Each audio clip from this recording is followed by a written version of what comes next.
Hey Boyd, I was going to show you where we are right now. This is the axle bearings. They were shot. This is your bearing.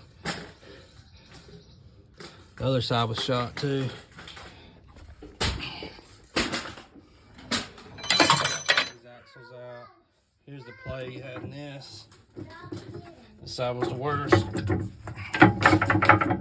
the whole shaft moving. Let's see.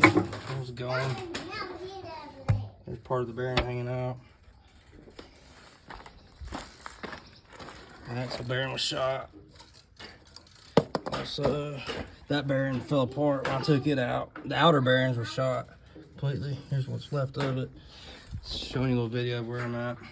I'm gonna actually have to, there's not access plate here, so back there in the very back, I'm going to cut that square panel out to get to these nuts for the axles right there in the back. I don't know if you can see it. I'm going to cut that square out with a torch and weld that plate back once I get these